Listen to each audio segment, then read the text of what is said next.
Hi, everyone, and welcome to F-Bomb Friday. I am your host, Tracy Preston, along with my husband, Todd. Hey, hon. Hey, baby. Are you ready?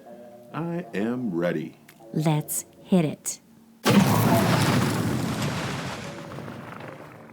On today's show, I'm going to tell you about the drowning pool witch trials of Mackinac Island.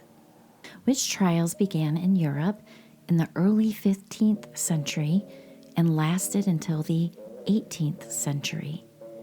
It was a period of intense persecution and executions, which stemmed from a confluence of factors, including the rise of diabolical witchcraft theory, is an idea that witchcraft involved a pact with the devil, which emerged in the late 15th century. This theory transformed the practice of witchcraft from a mere belief in magic to a heretical act. An influential handbook called Malleus Maleficarum, which was published in 1486, it provided a guide for identifying, interrogating, and persecuting witches. This handbook solidified the belief in diabolical witchcraft and fueled the witch hunts. Religious tensions caused by the Counter-Reformation, which was a period of Catholic resurgence, and the 30-Year War, which was a religious conflict, created an environment of fear and suspicion. This led to the persecution of those perceived as deviants. Social anxieties arising from economic hardships, social unrest, and general sense of instability during these times also contributed to the scapegoating of individuals, with the vast majority of those accused and executed being women. Those women were often unmarried, widowed, or otherwise marginalized, and that only reinforced the stereotype of witches as being evil and manipulative. Women consisted of 75 to 85% of those executed. More than 50% of witch trials occurred in Germany. The most common methods of execution included hanging, drowning, and burning, which was the most favored technique. It is estimated that there were around, get this, 40 to 50,000 executions in Europe between 1450 and 1750. Ooh, what in the actual, hun? That's a lot. That's a lot of women. In 300 years. Yeah. Unreal. It was only a matter of time before this mass hysteria made it to the shores of the New World, colonial America. You've perhaps heard of the Salem witch trials? Well, if you haven't, here's a brief summary of the events. The Salem witch trials were a series of investigation and persecutions that occurred in colonial Massachusetts. I can't say that word. I've never been able to say it. All right, so between February 1692 and May 1693, the trials began after a group of young girls claimed to have been bewitched, which led to accusations against several local women. A special court convened to hear the cases, and 19 people were executed by hanging, along with one man who was pressed to death, and several other accused left to die in jail. Among the accused were a slave, a poor beggar, and a quarrelsome woman, basically what the general public deemed to be undesirable members of the community. The Salem witch trials will forever remain a disheartening and dreadful example of injustice and intolerance in American history. But the widespread panic of witchcraft and witch trials did not halt at the colonies. In fact, there were witch trials right here in our very own Great Lake state of Michigan.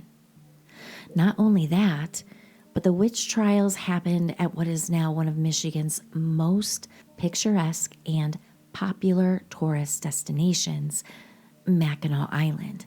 Now, it's spelled Mackinac, but we all pronounce it as Mackinac.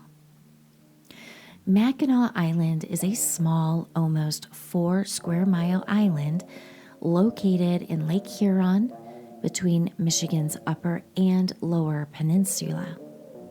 In the late 1700s, the island was strategically important for its location.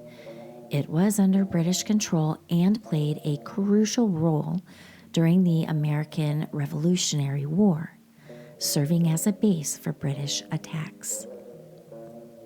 It was a busy community on the island, and with life revolving around the fur trade, with French traders, Jesuit missionaries, and Native American trappers interacting on the island. At the southern tip of Mackinac Island, located between Mission Point and what is now downtown Mackinac, there is a 20-foot drop-off cliff. This area is called the Drowning Pool, and for a horrific reason. It was here at this location that 7 women were accused of witchcraft, tortured, and executed. Were these women sacrificing animals, holding satanic rituals, or cooking children in ovens? Well, the answer is no.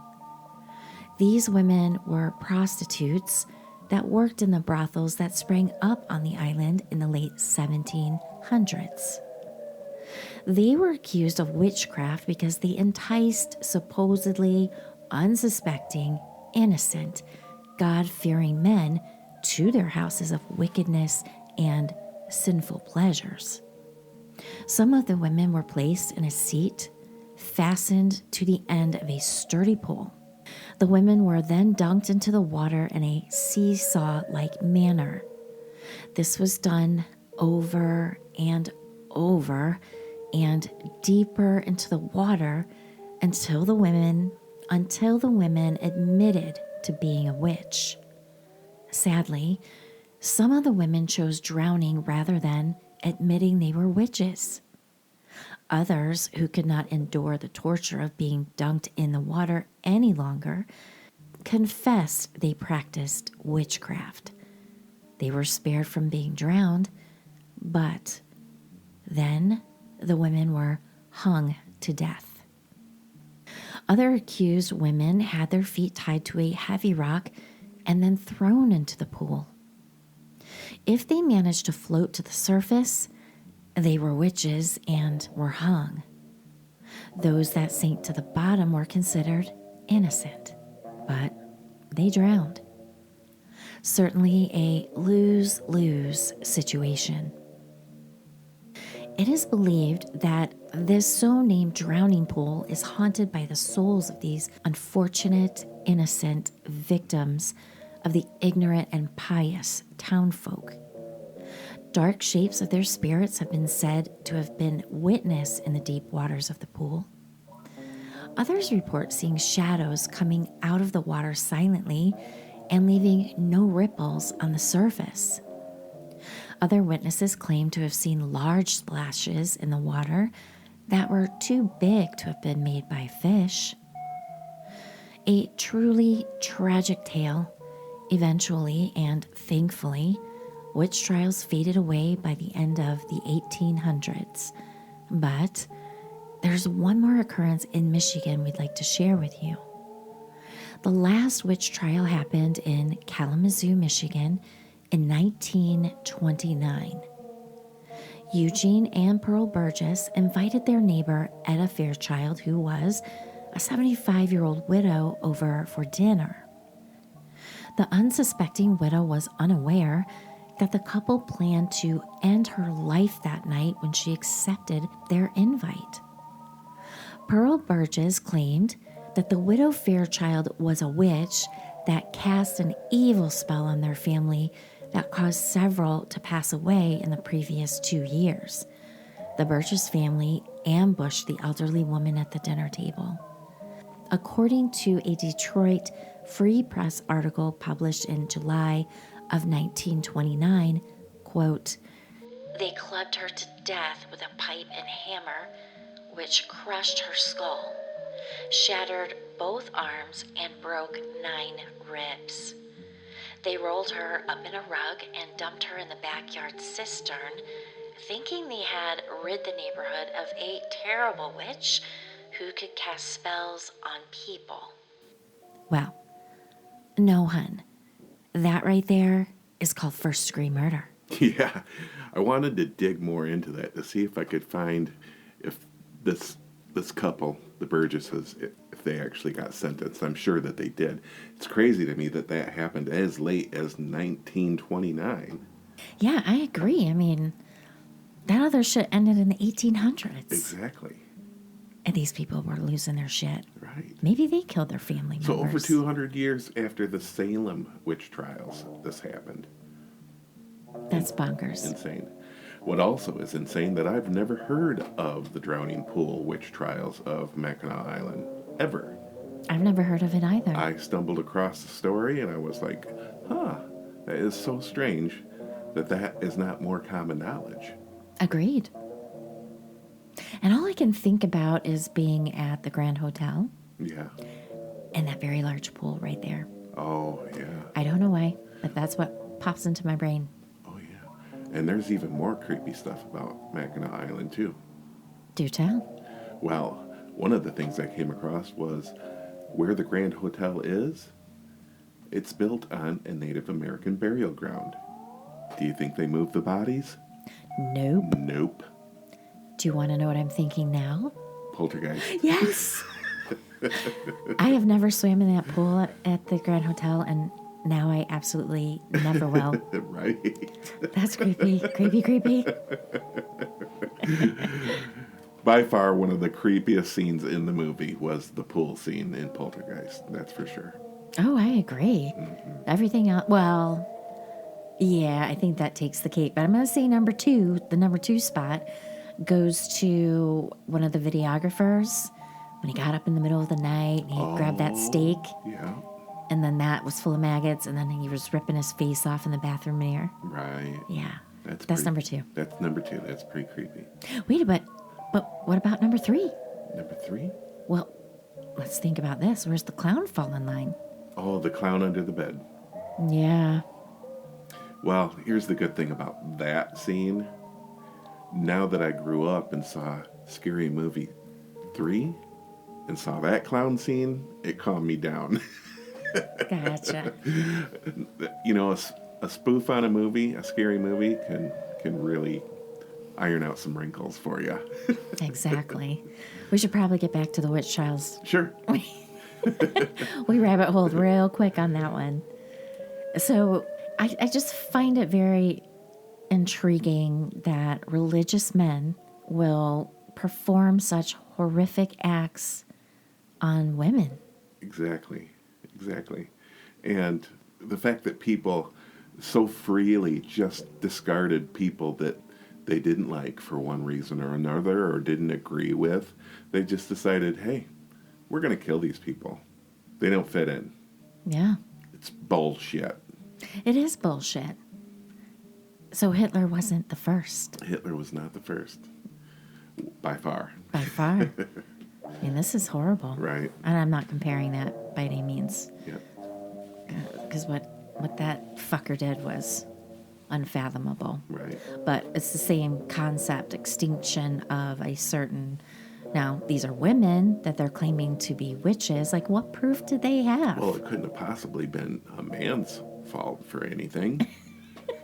Aren't there warlocks? Oh, these women were putting spells on these guys that made them all excited sexually. Who the hell do you think brought these prostitutes to the island? Exactly.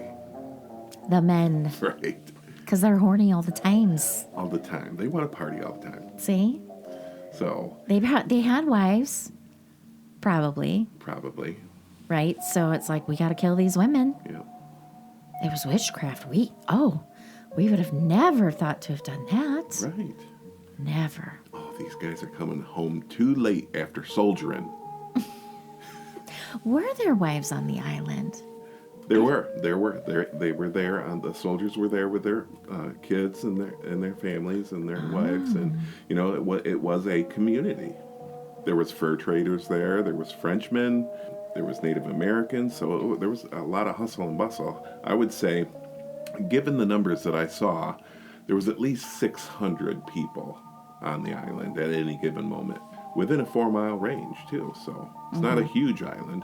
No, it's not. In fact, it's, what is it, 8.8, 8.2? 8.2. 8.2. You have a hat. Yes, I have a hat. 8.2 miles to bike ride around. And that's just around That's just the around perimeter. the perimeter, yeah. Yeah, we did that. We did do that. That was fun. That was a good memory. Yeah. One of us had a bad chain. Let's think about that memory instead of this memory of these poor innocent women being executed. Yeah. The next time we go there, we need to find the drowning pool Yes, we do. and just have a moment. Yeah, I agree. Yeah. Well deserved. Yes. I think I want to watch a witch movie tonight. Blair Witch? We could watch the Blair Witch. Okay, I haven't watched it in a long time. Okay. It really scares me at the end. I don't like it. But I'm going to do it with you, hon. All right. Great story. Thank you so much. Never heard of it. Never heard of it either, and you're welcome. Yeah, good job, babe. Ugh, Well, hon, do you want to sign us out? I sure do. You better lock your doors. You better lock your windows. And you might want to check under your bed. And if I see any of those witch killing, witch burning, witch drowning sons of guns, I'm going to take a flamethrower to them. Oh, okay. And I'll say, this is for all those women. You sons of bitches. You sons of bitches. Yeah. Well, thank you, everyone. Thanks, everybody. Hey, and come back and see us. Listen to us on Malice Monday. We'll see you on Monday.